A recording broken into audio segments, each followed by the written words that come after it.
Olá, sou Rafael Sé, presidente da Rede Petro Espírito Santo, e esse é o Petrocast, o podcast da Rede Petro. Aqui nós vamos falar sobre negócios de óleo e gás no Espírito Santo e no Brasil também. Hoje a nossa convidada é Eduarda Lacerda, ela é gerente-geral da Unidade do Espírito Santo da Petrobras. Falei certo, Eduardo? Um pouquinho, me corrija aí. Da Unidade de Negócios do Espírito Santo da Petrobras. Eduarda Lacerda. Gerente-geral da Unidade de Negócios do Espírito Santo da Petrobras. Obrigado, o nome é longo, né? Tem que adivinhar. Obrigado pela presença, tá? Esse é o nosso Petrocast, vamos falar um pouquinho do óleo e gás. Obrigada a vocês pelo convite, Rafael, Luciane, é um prazer estar aqui com vocês.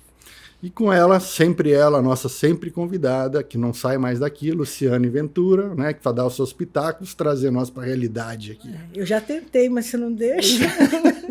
Mas vamos conversar um pouquinho. Precisamos apresentar a Petrobras hoje? Eu acho que... Olha, eu acho que a gente tem que começar agradecendo a Eduarda Lacerda. Ela é uma pessoa super, hiper ocupada. Tem uma empresa enorme que ela comanda e eu tenho muito orgulho de trazer uma mulher aqui num cargo de tanta expressão, por ela ter aceito o nosso convite e estar aqui para conversar com a gente hoje.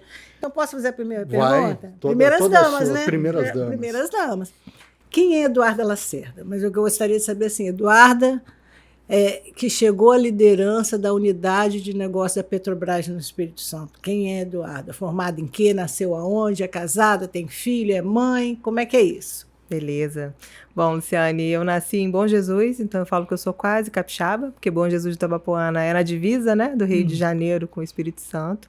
Mas eu passei a vida inteira em Cabo Frio. Minha infância inteira foi lá em Cabo Frio, onde fiz a escola, né, normal. E aí, quando eu entrei na universidade, eu fui para Campos. Então, eu fiz a Universidade Estadual do Norte Fluminense, lá em Campos, engenharia de petróleo.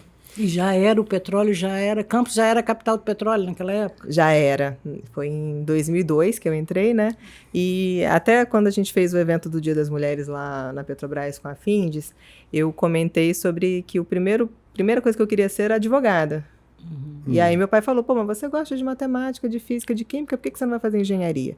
E aí levou para mim uma reportagem do curso de engenharia de petróleo lá de Campos, né, que era o único na época, o primeiro do Brasil, né, que era de engenharia de petróleo, lá da UENF, e tinha várias reportagens, vários, assim, causos, né, que contavam ali de como é que os ex-alunos estavam e tudo mais, e aquilo me interessou.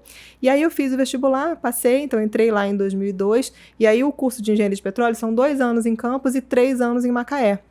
Então a gente começa em Campos, depois vai para Macaé, fiquei 3 anos lá em Macaé, e quando estava já lá no penúltimo período, foi quando fiz o concurso para Petrobras.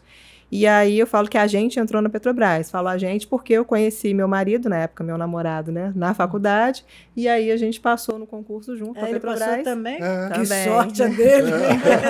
Então a gente passou no concurso da Petrobras, aí primeiro a gente vai para Salvador, na época, né, ia para Salvador para fazer o curso de formação, que a gente chama de engenharia de petróleo, e aí lá a gente ficou 6 meses, e depois a gente voltou direto para Macaé, onde eu fui trabalhar na área de reservatórios. Acho que a gente vai conversar um pouquinho sobre isso depois, né? E fiquei lá em Macaé, fazendo também, comecei logo o mestrado. Assim que eu entrei na Petrobras, cheguei para Macaé, logo depois a gente entrou no mestrado. Então a gente fez o mestrado, de novo, porque meu marido fez também, em engenharia de reservatórios, que é uma área específica, né? E depois a gente... Agora, né, depois que quando a gente terminou o mestrado, foi quando a gente decidiu ter filhos. Então, eu tive meu primeiro filho em 2012, que é o João, que hoje está com 11 anos, daqui a pouco faz 12, em junho. E tenho minha filha mais nova, que é a Ana, que está com 8 anos, e sábado faz 9 anos. Ah, que bacana. Então, a Eduarda é a mãe do João e da Ana, a esposa do Johan, engenheira de petróleo por formação e também na Petrobras, desde 2006 na Petrobras, né? Técnica concursada, isso é muito importante, né? Numa empresa desse tamanho, uma mulher. Eu acho que você é uma das poucas, né? Na liderança feminina da Petrobras. Então, hoje a gente tem, quando a gente olha a Petrobras como um todo, né? Não só a Petrobras no Espírito Santo, a gente tem cerca de 17% de mulheres na Petrobras. esse é o nosso percentual de mulheres empregadas próprias, né? Empregadas por concurso. E a liderança feminina, ela tem aumentado. Hoje, se eu não me engano, a gente está com 22%. 21%, e a gente tem um alvo de chegar em 25% nos próximos anos de liderança feminina na Petrobras. Eu imagino que isso deva ser complicado também, porque a engenharia é uma área muito... não sei, né? Eu imagino que você deve ter sido uma das poucas mulheres da sua turma na faculdade. Na minha turma eram 20 pessoas, né? 5 meninas e 15 meninos. Eu acho que essa proporção, ela termina se mantendo ainda. Por isso que é tão importante quando a gente faz eventos, né? Para mostrar para as meninas que é possível, sim, fazer engenharia. Como foi importante meu pai me mostrar, né? Aquela reportagem de jornal lá, quando eu estava decidindo o que eu ia fazer. E tá o tempo todo incentivando, né? Então, mostrando que é possível trabalhar nas áreas de exatas, né? Que naturalmente tem um incentivo maior, digamos assim, para os meninos trabalharem nessa área, né? Vocês fizeram agora um evento, né, dentro do Edivite, né? A Cris Samorini estava lá, né? Vocês. Presidente da FINDES. Né? Presidente da FINDES. Foi bem bacana lá. Foi bem bacana. Foi exatamente no Dia da Mulher, no dia 8 de março. A Cris, a Fabiola, da Secret, né? E a Denise, da Shell. E junto comigo, né, a gente conversou sobre isso, sobre carreira. Um monte de estudantes, como é que foi. Lá, exatamente. Né? Foi muito legal, porque as meninas, né, do Senai, SESI, chegaram né? Perspectiva, né? E elas perguntaram, né? Foi bacana porque elas perguntaram como é que eu faço para trabalhar aqui, né? Então, assim, é importante isso, ter essa representatividade. Eu acho que isso que é o mais importante, né? Mostrar para outras meninas que elas também podem, daqui a um tempo, serem, né, mulheres na liderança. Aí você veio para Vitória, né? Exatamente. Aí, em janeiro de 2022, eu fui convidada para assumir a gerência geral aqui no Espírito Santo, né? Você estava em Macaé? Em Macaé. Tá, vou contar então um pouquinho da parte lá de Macaé, né? Eu queria saber, na hora que te convidaram, assim, você vai ser a gerente geral da unidade, como é é esse dia? Você quer que eu vá direto essa? Então, vai lá. Deixa eu contar um pouquinho na ordem geológica. Porque até chegar a gerente geral, ela passou por outras gerências que foram importantes. Tá, então eu cheguei em Macaé, né, voltando do curso de formação da Petrobras em dezembro de 2006, né, e como engenheira de reservatório. Então eu fiquei ali como engenheira de reservatório um bom tempo, até que quando eu estava grávida do João, eu já não tinha ali uma expectativa de ser convidada para ser gerente, alguma coisa, né? Foi quando eu fui convidada para assumir minha primeira gerência setorial. E aí eu falo que eu cometi o meu primeiro autossabotador, porque eu falei assim, mas eu tô grávida. E todo mundo sabia que eu estava grávida, eu estava com um barrigão, né, de 6 meses. Quem me viu grávida sabe que eu fiquei com um barrigão. E aí eu falei, mas eu tô grávida. Na minha cabeça, né? Poxa, eu estava grávida, como é que eu ia estar tendo uma promoção naquele momento? E eu tive muita tranquilidade do meu gerente na época. Ele falou, e qual é o problema de você estar grávida? Né? Porque você vai poder aprender a delegar na prática, né? Você vai ficar aí, depois da sua licença maternidade, você consegue deixar a casa organizada para enquanto você tiver de licença maternidade. E ali, isso já foi em 2012. Então, eu fiquei de 2006 a 2012 como engenheira de reservatório. Em 2012, eu assumi minha primeira gerência setorial, que era a gerência setorial de reservatórios de um ativo de produção lá nosso da Bacia de Campos. Fiquei como gerente setorial nesse setor por 2 anos, depois eu fui assumir o equivalente a um suporte técnico de reservatório, também uma gerência setorial lá dentro da... Geofísica, geologia e engenharia de reservatórios. Perfeitamente. O suporte técnico, isso.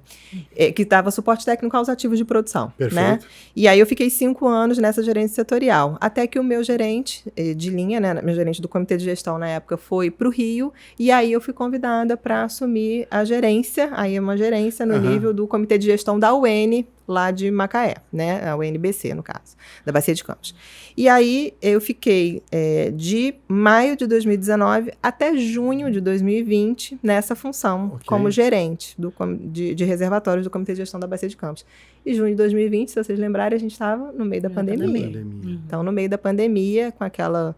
né, aprendizado constante, vamos chamar assim, né, que a gente teve que se adaptar, eu fui convidada para assumir uma outra gerência, uma gerência mais operacional, e ali foi uma mudança de carreira para mim, porque eu sempre fui de uma área muito técnica. Reservatório é responsável, por exemplo, por dizer quanto que cada poço vai produzir, estimar reservas, né, dos campos de petróleo, e fui para uma área que era o ativo Marlim, muitas plataformas. Eu tinha 9 plataformas em operação e 2 sendo construídas. Nossa algumas Senhora. em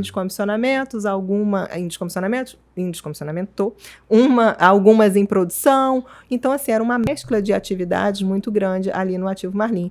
E então tive que aprender muito e contei com uma equipe muito competente. Fiquei no Ativo Marlim, como gerente do Ativo Marlim, 1 ano e meio. Até que, no final de 2022, no final de 2021, quem era o gerente geral aqui na época, que era o César Cunha, vocês devem ter conhecido também, ele assumiu a gerência executiva. E aí ele me ligou, na verdade o meu gerente geral de lá me avisou, né? Olha, o César vai te ligar porque você está no plano de sucessão, a gente tem isso na Petrobras. A gente tem um plano que para posições chaves tem um nome de pessoas que estão aptas a assumirem, né? E aí, o meu gerente geral na época falou, o César vai te ligar, você está no mapa de sucessão de gerente geral de unidade de negócio, o César vai te ligar para... Aí eu falei, tem certeza, Suelen? Ele vai... Suelen era o meu gerente geral na época. Ele vai me ligar para assumir o Espírito Santo? Ele falou assim, primeiro é uma conversa, mas se você se você passar, digamos assim, né, na entrevista, nessa conversa, você vai ter que se mudar para Vitória, ver se você quer mesmo, né, e tal. Eu falei, bom, vou fazer o seguinte, vou conversar primeiro com as crianças e com meu marido, né? Porque eu não ia conversar com o César sem saber como é que seria esse arranjo familiar meu primeiro, né? Presta atenção nisso na lição, na primeira família, né? Primeiro tinha que conversar com eles. E aí eu vou me emocionar, né? Não, vai, conta. Aí você vai... E aí, o que acontece? Eu primeiro falei com o João, óbvio, né? Falei com meu marido, falei assim, vamos conversar com as crianças. E aí eu falei com o João e com a Ana, né? E aí o João primeiro falou assim, meu Deus, mas e meus amigos, mamãe? Meus amigos estão aqui, né? Colégio, mas tinha acabado de voltar ao presencial, então teve aquele período de pandemia e estava ali no retorno do presencial, 6 meses de retorno de presencial, a gente vai mudar, não sei o quê. Aí ele falou assim, não sei. Aí a minha filha, na época ela estava bem mais nova, né? Aí ela virou e falou assim, mamãe... Só que eu já estava vendo de mudar a escola deles lá, em Macaé. E aí ela falou assim, mamãe, a gente já vai ter que mudar de escola aqui. Prática ela? A minha melhor amiga já foi para outra escola. Eu vou ter que fazer novos amigos aqui, eu posso fazer novos amigos lá em Vitória. Eu achei, assim, de uma maturidade... Uma sabedoria né? Maturidade. Tão pequenininha, ela estava com... Foi final de 2021, ela estava com 7 anos, né? Então, assim, de 7 anos, não, com 6 anos, né? Ela teve uma maturidade, assim, muito grande na hora de falar isso comigo. Então, foi o meu incentivo ali. E aí, óbvio, né? Ela aceitando, o meu marido também, óbvio, super parceiro, né? E o João. E aí ela ainda falou com o João, e o seu melhor amigo tá lá, em Vitória, que é um amigo dele, que era amigo desde a época da creche, que tinha mudado para cá. Lembrou ainda ele. Aí convenceu, ela na verdade que convenceu todo mundo. E aí eu fui conversar com o César, e aí ele foi falando dos desafios aqui, o que a gente tinha de mais importante para cuidar aqui e tal, o que eu achava de tal. Eu fui falando. Mas assim, eu sabia que ele não estava conversando só comigo, eu sabia que ele estava conversando com outras pessoas também, natural, né? Um cargo importante, né? E aí ele falou, aí no dia seguinte, aí ele falou assim, então daqui a pouco a gente conversa de novo, depois eu volto a entrar em contato com você. No dia seguinte ele me ligou e falou assim, já arrumou as malas? Eu falei, oi? Opa! Aí ele falou, não, já decidi aqui, é você mesmo. Então, assim, foi um... Obrigada. Nesse dia, então, assim, foi um frio na barriga muito grande. E frio na barriga é, assim, para mim, né? Muitas pessoas já me falaram isso e eu concordo. É sintoma de quem quer fazer dar certo, né? Porque quem não está se importando não sente muito frio na barriga. Mas quem se importa, quer fazer bem, é isso. E aí... Você veio para o Espírito Santo. Vim para cá. Aí, vamos assim, muita gente olha a Petrobras, mas não conhece de fato o que é a Petrobras no Espírito Santo. Qual o tamanho dela? Conta para a gente dizer. Tem um prédio na Reta da Penha, tem quantos funcionários? Dá a dimensão desse negócio que você está gerenciando agora. Tá.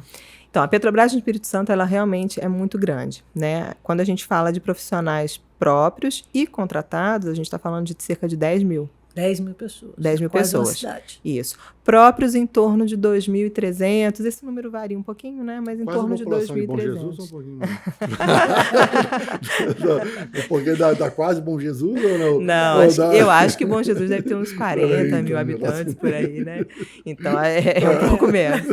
Mas realmente tem uma importância muito grande, né? Hoje o Espírito Santo ele é o terceiro maior produtor de petróleo, né, do país. E quando a gente fala de gerenciamento das plataformas da Petrobras, porque assim, tem sim o edifício ali na Reta da Penha, né? E o edifício na Reta da Penha, ele não tem representação só da minha área, que é de exploração e produção, não. Perfeito. Tem pessoas ali que trabalham na área de gás e energia, tem pessoas que trabalham até na diretoria de finanças, por exemplo. Da Petrobras do Brasil da todo? Petrobras do Brasil todo tem setores, né? Por exemplo, setores de suprimentos, que são exercidos ali da Petrobras da Reta da Penha, digamos assim, né? Que é como é conhecido aqui. Que atendem o Brasil inteiro. Que atendem o Brasil inteiro. O pessoal de RH, o pessoal de comunicação, o pessoal de SMS, que agora até voltou para a UN, enfim, tem de segurança, meio ambiente e saúde, que eu falei só a sigla, né? Mas aí a Luciane já ia perguntar o que era a sigla, né? Sentiu minha transmissão. Então, recursos humanos, enfim, várias áreas, desempenho, estratégia, que tem aqui algum setor também que trabalha aqui no Espírito Santo. E daqui, olhando assim a nossa área, né, de exploração e produção, que é a que eu sou a gerente geral, a gente gerencia também plataformas que ficam lá no norte do Rio de Janeiro, né? A gente fala o norte fluminense, né, digamos assim. Então, tem os campos aqui que ficam na reta do Espírito Santo, né, e tem campos que ficam lá no norte do Rio de Janeiro, que a gente gerencia daqui também do Espírito Santo. Quantas plataformas hoje você gerencia? Vamos lá. Daqui no Espírito Santo, P57, P58, MOP, que é uma unidade de, digamos assim, MOP, Sedan, que é o Cidade Anchieta, que é com a SBM, o Capixaba, que era também do Parque das Baleias, que acabou de sair agora, né, o descomissionamento em abril, 1º de abril, né, não foi mentira não, foi verdade, foi dia 1º de abril, e tá para chegar o Maria Quitéria. Então, digamos assim, no Parque das Baleias, 5. Né, contando próprias e afetadas. Lá, olhando agora o norte fluminense, a gente tem o campo de Albacora, que hoje é a plataforma P25 e P31, e vai chegar uma nova plataforma do projeto de revitalização quando essas duas vão parar de produzir. Né? Então, 2, vai chegar mais uma, vai ficar com 3. E o campo de Roncador, que é o campo que a gente tem parceria com a Equinor, né? 25% do campo é da Equinor, uma parceria estratégica que a gente tem. Que tem as plataformas P52, P54, P55, P62, também PRA, cima, bastante, né? PRA, cima, e também tem um projeto de revitalização ainda em projeto de estudo. Então, somando todas aqui, elas coordenadas deu 14. pelo Edivit aqui. Todas elas gerenciadas aqui. Quantas pessoas trabalham numa plataforma assim? Eu não faço a menor ideia. Então vamos lá. Tem plataforma que tem, vamos botar numa média assim, a gente chama de POB, People on Board. Tá? Que é o número de pessoas que ficam na plataforma. Vamos falar em torno de 180 em algumas plataformas, 160, plataformas um pouquinho menores, por exemplo, PRA era 116, se eu não me engano. Então, varia e tem plataformas que cabem muito mais gente. A P52, por exemplo, tem mais de 200 vagas. Mas se você falar assim, em torno de 160, 180... 15 dias lá e 15 dias cá. O profissional Petrobras, 14 dias de trabalho na plataforma e 21 em casa. A folga melhorou, é 1 para 1,5. Mas o profissional contratado, aí é 14 dias lá e 14 dias de folga. Na prática, você tem 3 turnos, 2 turnos, assim, mais ou menos. É mais ou menos o dobro, assim, umas 500 depende da pessoas. Função. Não, mas assim, aí na plataforma só pode ter aquele número. Isso. Mas aí você tem os back, tem o... Exatamente. Então, para os contratados, multiplica por 2, né? Digamos assim, porque é um de folga e um lá, né? E Petrobras aí tem 3 turnos, 5 turnos, depende do cargo. Umas 400 a 500 pessoas, mais ou menos. Mais ou menos. Em termos de petróleo, nós estamos falando de quanto? Que tira tudo de produção? De produção de barris, é muito, né? Então, em termos de produção, quando a gente olha no estado, em torno de 170, a gente fechou 2023 com 176 mil barris por dia. No Espírito Santo. No Espírito Santo, ou seja, dessas plataformas do Parque das Baleias, né?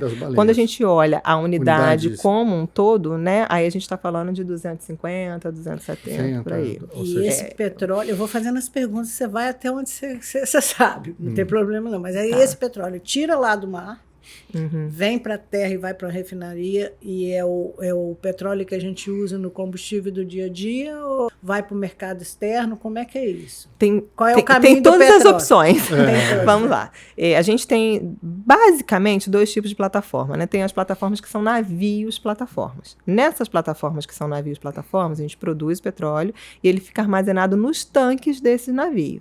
E aí, de tempos em tempos, vem um outro navio, porque a plataforma ela tá estacionada lá, né? Digamos assim, ela tá lá com as amarras dela lá no fundo do mar, então ela tá estacionada. De vez em quando vem um navio tanque, que aí a gente faz o processo que a gente chama de offloading, que é quando tem uma mangueira muito grande, o pessoal vai brigar comigo. Você viu lá, né? Você viu lá na visita do COI, né? Então, aquela mangueira, que na verdade é o mangote de offloading, né? Desenrola aquilo e transfere, né? Faz a transferência do petróleo que está no tanque dos navios para esse navio tanque. Essa carga, ela pode ir tanto para o exterior quanto para o Brasil. Depende da demanda. Isso tem um outro setor específico na Petrobras que fica avaliando isso, né? Para onde é melhor mandar.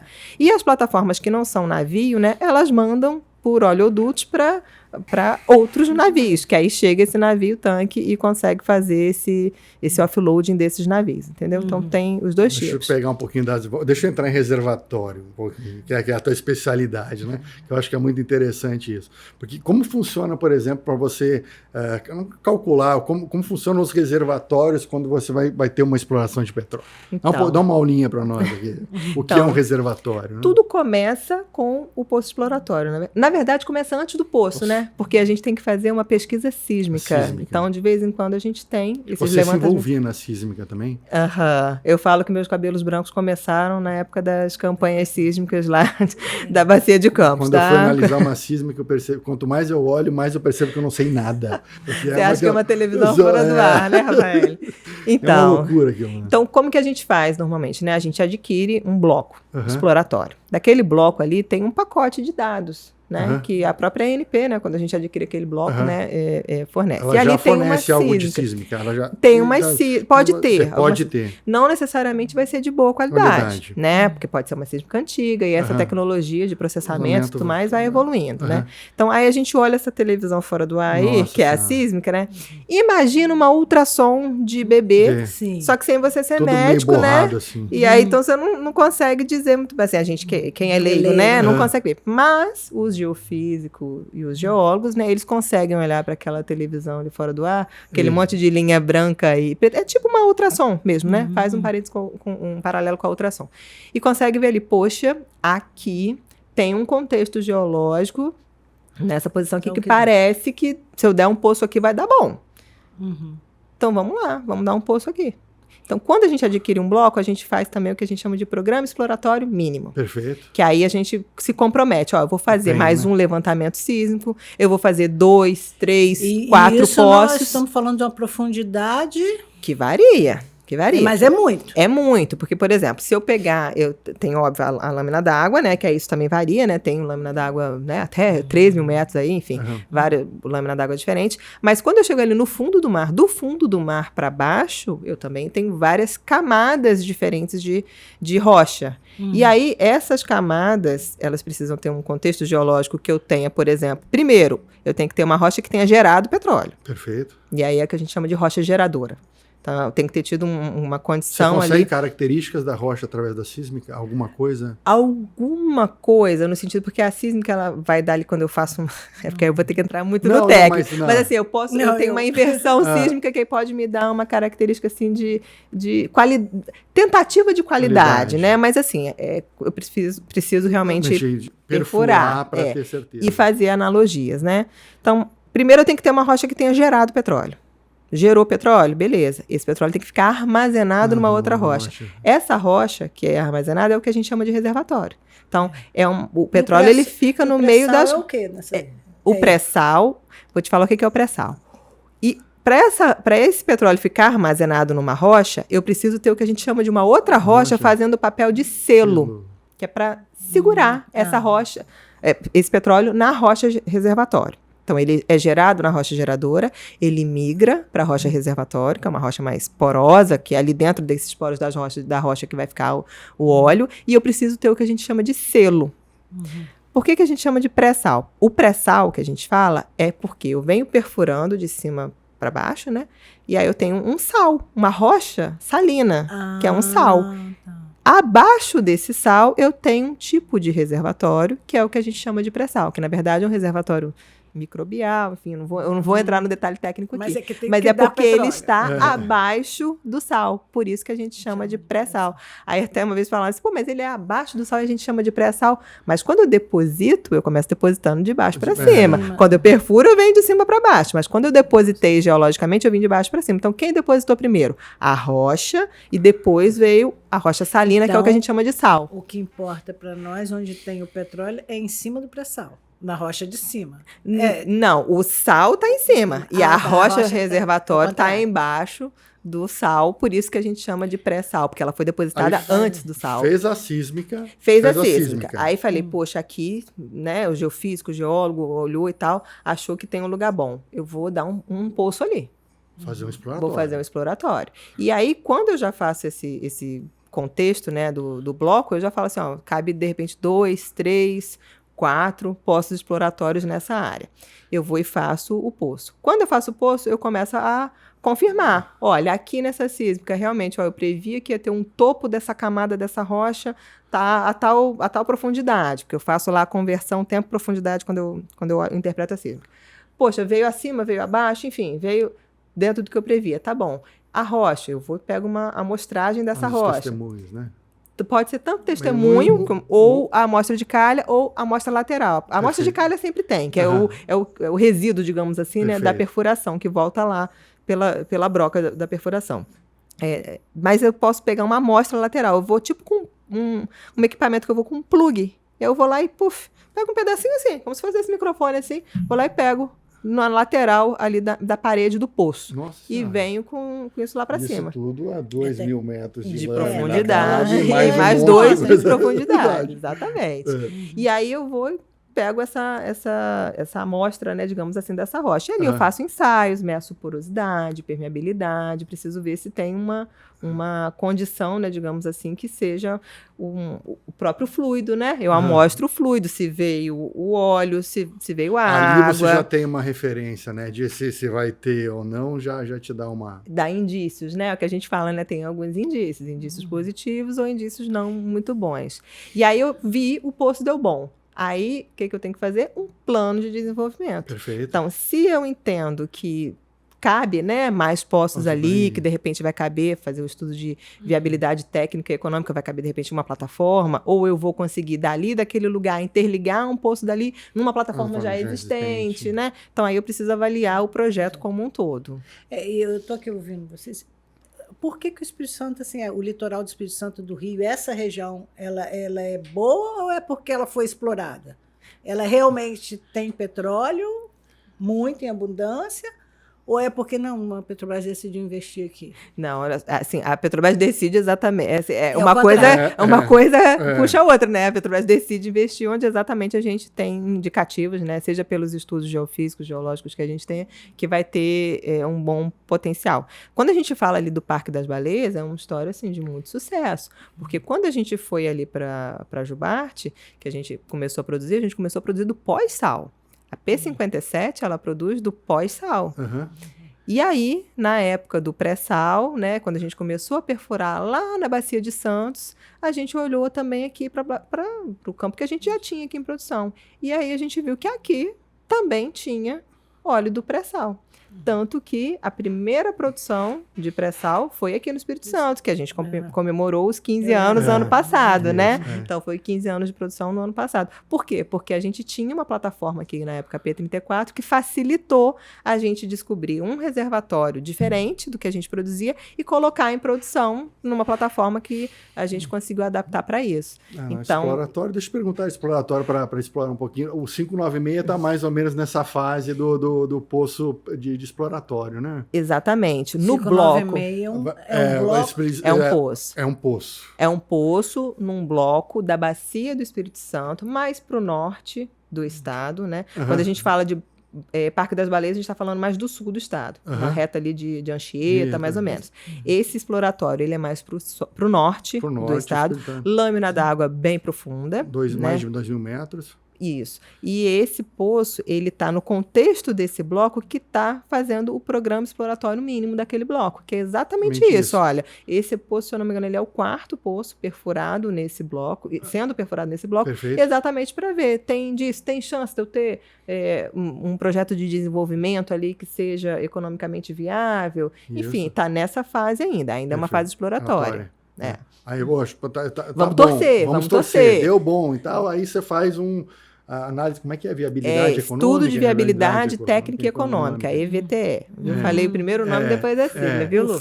Então, aí a gente faz um EVTE, que é esse estudo de viabilidade técnica e econômica, para ver se é viável, técnica e economicamente, colocar uma plataforma nova, ter mais poços. Olha, é um reservatório que a gente, pela sísmica e tal, a gente imaginou uma volumetria grande. Não, então vale a pena. Ah, não, até deu óleo, mas, poxa, é pequeno. Aí, se não viabilizar, se não tiver um volume suficiente, aí não viabiliza uma plataforma nova. Tem que ver se teria como interligar em alguma já existente. Aí pode ser que seja muito longe, não tenha uma tecnologia para isso ainda. Tudo isso é avaliado. Viabilidade deu boa, próximo passo.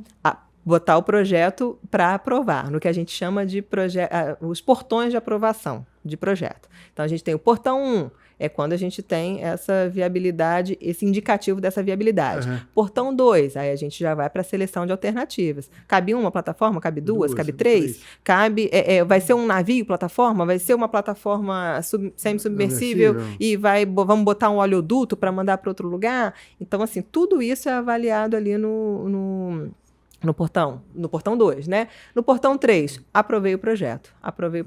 Ele investimento firme, bora começar a fazer a plataforma, bora começar a construir a plataforma. Isso daí já entra unidade operacional a partir ainda está no portão projeto? 1, né?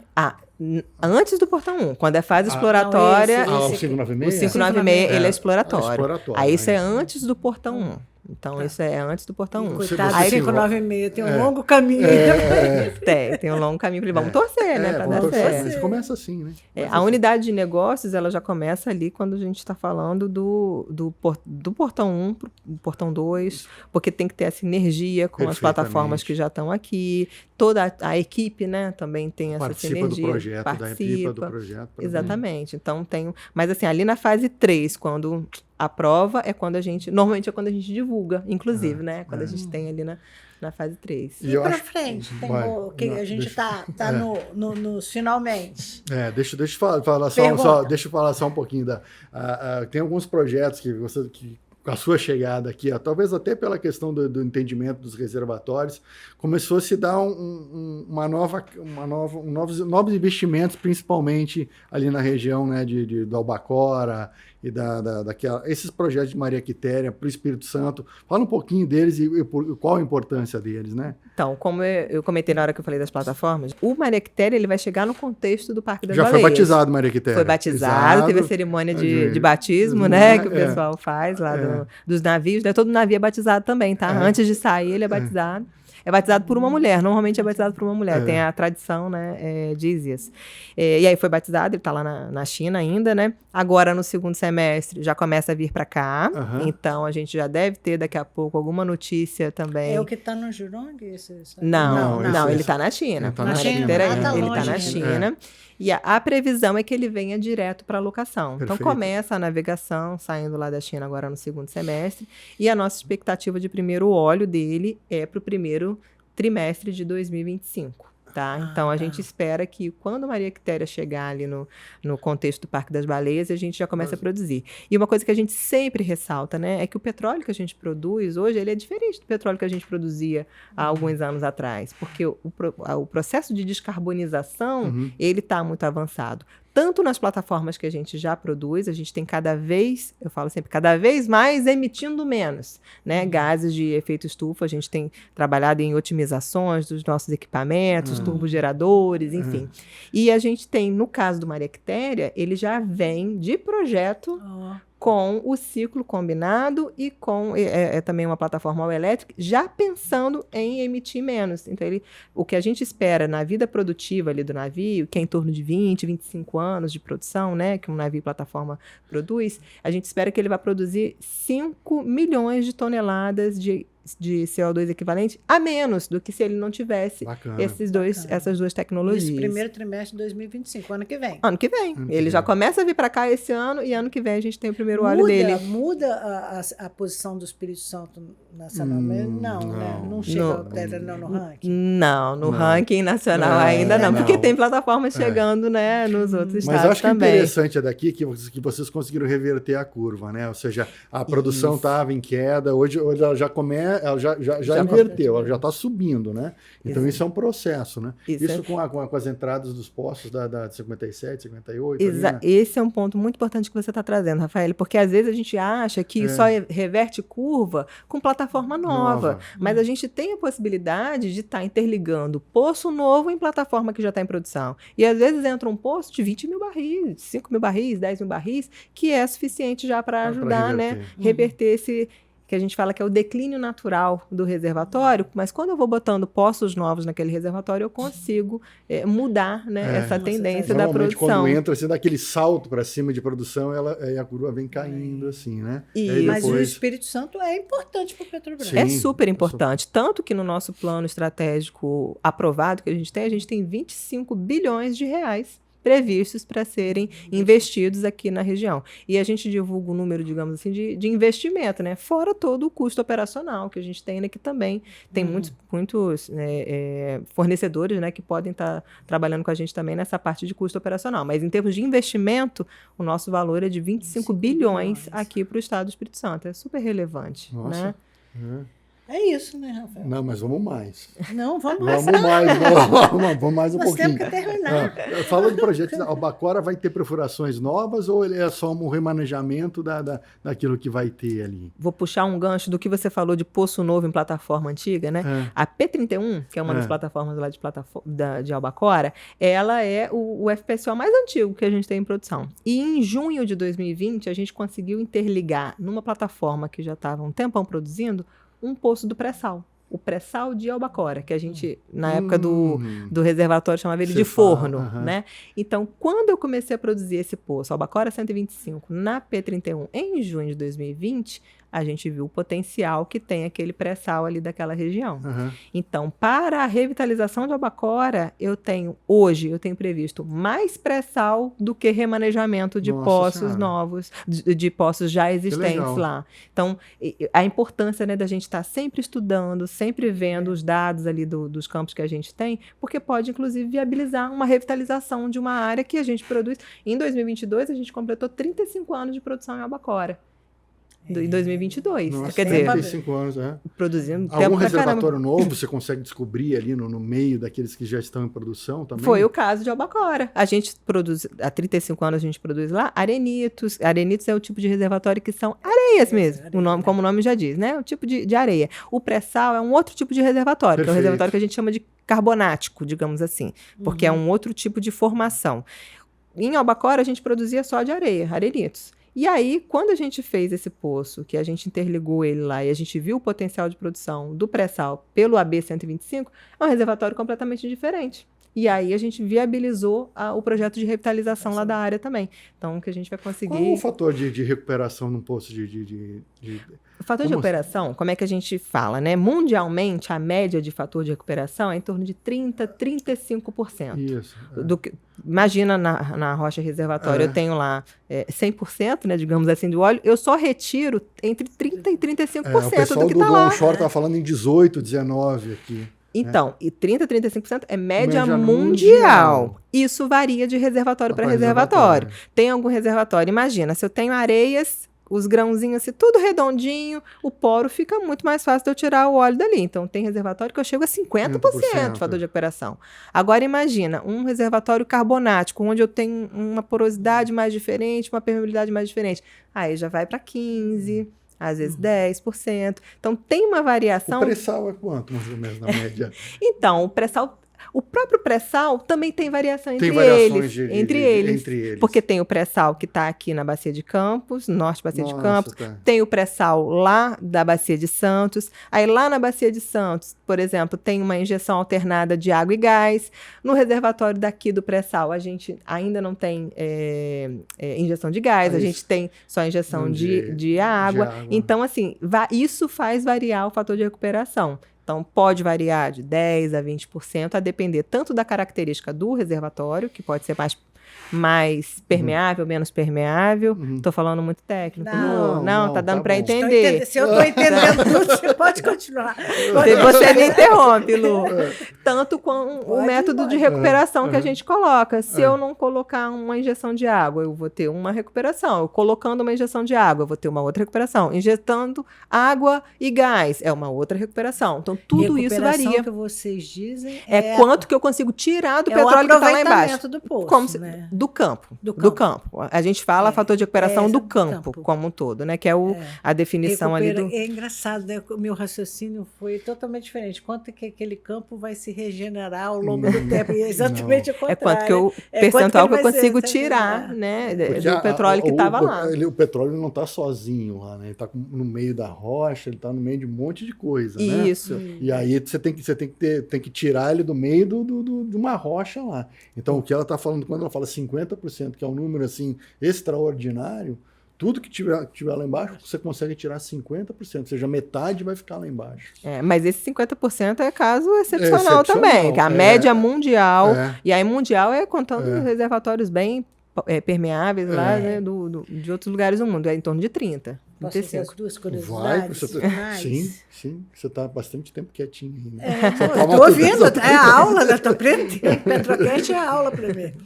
Assim, qual é a prioridade da Petrobras no Espírito Santo? A tua meta como gestora assim, principal, né? Que produzir mais barris, é o quê? Fazer o quê? Né? Não sei o que é isso. E assim, o quão o Espírito Santo é importante para a Petrobras? Né? Ótimas perguntas, Lu.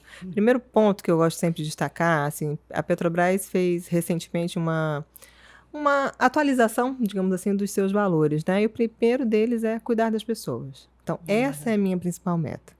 Vou me emocionar de novo aqui, né? Então, assim, essa é a minha principal meta. Por isso que eu gosto de mulheres na liderança. É diferente, né? É diferente. Então, esse é o principal ponto, né? Acho que a gente precisa sempre lembrar disso, né? Ninguém faz nada sozinho, né? Então, assim, a gente só consegue fazer as coisas, a gente só consegue produzir petróleo, a gente só consegue trazer uma nova plataforma, extrair o máximo que a gente pode dos nossos reservatórios, né? Tudo isso... Com pessoas sadias, né? Com as pessoas sadias, as pessoas engajadas, entendendo o porquê das coisas que elas estão fazendo, né?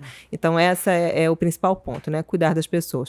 Cuidar das pessoas... Para quê, né? Para a gente continuar produzindo bastante, né? Tem muito óleo para produzir aqui no Espírito Santo. Eu acho que esse é um recado que a gente precisa deixar de uma forma bem importante, né? E esse óleo cada vez mais descarbonizado. Assim, isso não é uma modinha, isso é uma coisa que veio para ficar e que a gente precisa tá o tempo todo ressaltando isso, né? Coisa que a gente sempre fala, foi a nossa última reunião com a equipe, né?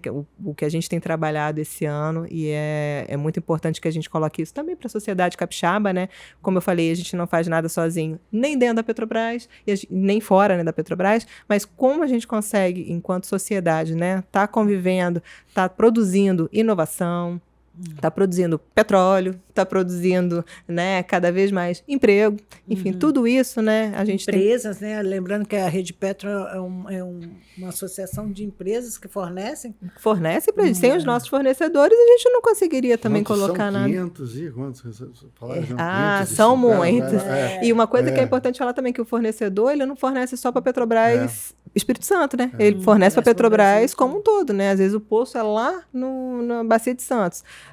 A gente tem um fornecedor que tem bastante coisa aqui, né, no estado, que fornece linha, fornece tudo lá para postos lá da Bacia de Santos, que é lá no sul. Isso No é Jurong importante, mesmo é que você importante. falou, a gente constrói módulos, né? Hoje a gente está com alguns módulos sendo construídos lá no Jurong, numa plataforma que vai lá para a Bacia de Santos, nem vai vir aqui para a Bacia do Espírito Santo, nem para a Bacia de Campos. E isso é importante. É bom você falar aqui que tem pessoas que vão assistir o Petrocast, que ou querem um emprego na Petrobras ou querem fornecer. A pergunta é muito difícil? Não, ainda mais é agora. impossível, um sonho de impossível. jeito nenhum, ainda mais agora. O que a gente tem? Tanto a gente tem o módulo Conexões para Inovação, então isso é muito importante a gente ressaltar. É só buscar na internet conexões para inovação, então startups, pessoas que têm aí desenvolvido novas tecnologias conseguem estar trabalhando com a gente dessa forma. Tem, obviamente, o fornecimento normal, digamos assim, né? Através da Petronext, tem todo o canal ali com fornecedor, que vocês já conhecem, né? A gente até teve no Sebrae semana passada também falando sobre isso. Para entrar na Petrobras como empregado, a gente está fazendo concurso o tempo todo, né? Então, ficar ligado ali no LinkedIn da empresa, no próprio site da Petrobras, para ver esses concursos que a gente está fazendo, consegue, né, participar do concurso. A demanda de pessoas é grande. É grande, a demanda nossa é grande. A gente está o tempo todo precisando de mais pessoas para estarem trabalhando com a gente. Então, É boa notícia que o RH aqui, né? Aqui em Vitória, né? Tem RH aqui, tem RH no Rio, tem RH, assim, o recurso humano tem. Mas a gente tem cuidado até com locais de realização de prova, tentando ter o maior número possível, né, para ter mais pessoas fazendo também. E tem, de vez em quando, a gente anuncia programas de estágio, programas jovem aprendiz. Então tem várias oportunidades de estarem trabalhando com a gente. E a diversidade, Eduardo, é importante também? Como é que é isso na Petrobras? É uma coisa que a gente sempre fala, né? São, na verdade, 3 coisas. A primeira coisa sobre diversidade é uma questão de direitos humanos, né? A gente não tem que fazer isso porque é modinha, porque está todo mundo falando, não. Diversidade é uma questão de direitos humanos. Todas as pessoas merecem ser respeitadas. O segundo ponto é que tem uma equação aí. Engenheiro não tem jeito. Negócio de equação, né? Então, a gente tem que falar de equação. Então, mais diversidade, mais criatividade, mais empatia. Porque as pessoas diferentes conseguem se colocar no lugar de pessoas diferentes também, né? E um reflexo da sociedade nossa é diferente, né? Então, consegue fazer isso. Então, mais diversidade, mais criatividade, mais empatia, mais resultados. É igual a mais resultados. Então, a gente consegue ter mais... É uma soma, né? É uma soma que dá mais resultados para as empresas. Tem estudos que comprovam isso. Empresas mais diversas conseguem ter melhores resultados. E o terceiro ponto, que a gente sempre gosta de ressaltar, é que quando a gente está falando de diversidade, não é uma coisa que é boa só para um determinado grupo. Diversidade é bom para todo mundo.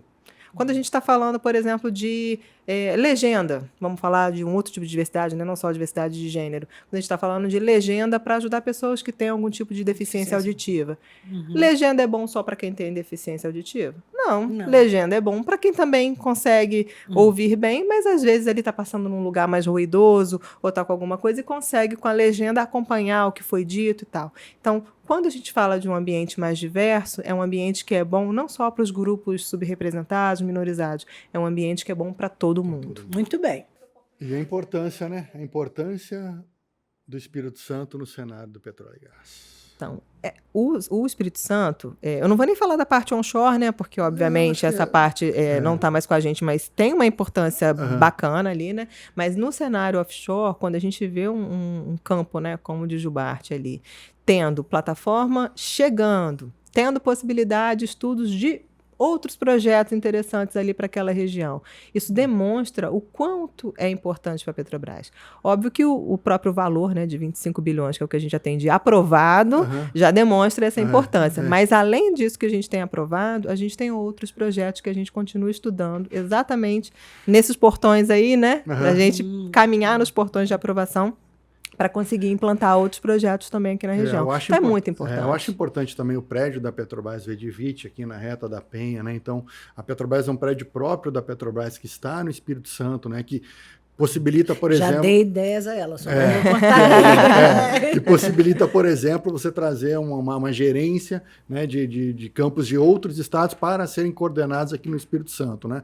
E uma das coisas que acho, não sei se eu cheguei a comentar com você, que eu acho, ainda mais hoje conversando contigo sobre a questão dos reservatórios, né? Não que seja somente você, mas a sua equipe também, e o olhar de ter aqui no Espírito Santo alguém olhando para os campos que são do Espírito Santo, ou que fazem fazem parte do Espírito Santo e poder aumentar um pouco a produtividade, jogar um pouquinho a produção para cima, isso é muito importante para o Estado, tá? Eu acho isso muito legal. Muita gente fala, poxa, o prédio da Edivite, né, que foi construído, né, mas, poxa, mas nós temos uma base no Espírito Santo, o pessoal da Petrobras está no Espírito Santo, isso é muito importante para o Estado. Os royalties, obviamente, que da produção do offshore são muito importantes para o Estado, então eu acho muito legal a sua vinda para cá, certo? Ou seja, você faz parte, com certeza, dessa mudança, dessa curvinha aí, tá? Obrigada, Rafaele. Obrigada pelo... Fala. Não, obrigada, que eu comecei e terminei não falando, né? O que a gente tem trabalhado muito aqui esse ano, vocês vão me ouvir falar isso várias vezes, é que somos pessoas produzindo o futuro, tá? Esse é o recado que eu queria deixar, né? Como eu falei que ninguém faz nada sozinho, é realmente esse ambiente, né? Eu acho que o Estado do Espírito Santo ele tem um ambiente muito propício para isso, porque é um Estado muito organizado. Então, é um estado em que as pessoas se conversam, as coisas fluem, exatamente por ser um estado muito organizado, né? Então, a gente conta com a sociedade capixaba aí para também ser, né, junto com a gente, as pessoas produzindo o futuro. Muito obrigada, Eduardo. Parabéns pela sua trajetória, ela é inspiradora, muitas, como a gente falou, muitas mulheres vão assistir, e você deu uma aula aqui de competência e o principal, de uma pessoa humana, né? Uma pessoa com sensibilidade. Tá? Muito obrigada, Rafael. Vamos para a propaganda, se inscreva. Importante, né? Esse nós vamos bombar agora, né? Agora, se inscreva no canal Rede Petro ES. Tem outros canais no YouTube que é da Rede Petro, mas o nosso é Rede Petro ES, está lá o Petrocast. A entrevista, é bom você ir lá, curtir, sugerir pautas, e se inscrever no canal, se possível, né, Rafael? É isso aí. Obrigada, Eduarda. Até a próxima. Obrigada, pessoal. Tchau. Tchau.